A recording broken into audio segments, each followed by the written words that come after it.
Cars and shops have been set ablaze in the Tibetan capital Lhasa, and reports say that Chinese police have fired on protesters, leaving at least 2 people dead. One witness said around 400 demonstrators had been confronted by 1,000 riot police as they threw rocks and set fire to cars and buses. It is the latest day of protests led by Buddhist monks demanding independence from China, the biggest show of defiance in Tibet for more than 20 years. From exile, the Dalai Lama denied Chinese allegations that he's masterminding the unrest. Our China correspondent Lindsey Hilsum is in Beijing. This is exactly what the Chinese government has been dreading. 3 months before the Olympic torch is supposed to be carried through Tibet, the worst riots and demonstrations that they've seen for nearly 2 decades. Apart from the dead and the injured, I think what's really significant today is that while on Monday it started with monks protesting, today it's ordinary people. Ordinary Tibetans, many of whom resent the Han Chinese who've gone to live in Tibet and are doing very well in business there. Many of them have started attacking Chinese property, dragging it out of their shops and burning it on the streets. These are the first pictures from Lhasa, burning cars where there are normally tourists and market stalls. This morning, hundreds clashed with police outside the famous Jokang temple. Shots were fired, and medical staff say there are many injured. What it's involved is groups of local residents.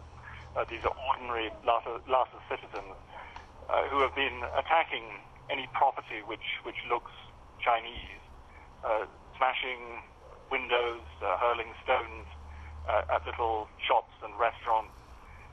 They've been breaking into shops which have been shuttered up in a hurry by ethnic Chinese traders, and they have been dragging out property, clothes, food, any things that are now being sold. This morning's demonstration started at the Jokang temple. Rioting and looting spread to the Barkor, the main market area. Armoured vehicles are said to be patrolling the Patala Palace, the traditional seat of the exiled Dalai Lama. Paramilitaries are surrounding the Drepung Monastery and 2 other monasteries. The Dalai Lama's envoy to Brussels said information was sketchy. In Tibet, it takes so much time, and even now, after 4 days, we do not know how many were shot, how many are injured, how many are arrested. We don't have the real figure, and this is, I think, a big concern. The unrest has spread. These pictures show monks demonstrating in Xiahe, a Tibetan ethnic area inside China proper, where up to 300 monks are reported to have called for independence for Tibet and the return of the Dalai Lama. Across the border, the Indian government has been arresting Tibetan exiles. They've been trying to march back to Tibet to protest what they see as Chinese occupation. Lindsey, how serious is this dissent for the Chinese government? From the information that we've been getting, it looks as if it is very serious. Possibly the most serious dissent that we've seen since 1989 in Tiananmen Square. Although there's been restiveness, there's been uprisings by groups of monks. There was one in November when they were objecting to what's called patriotic education. People were arrested then.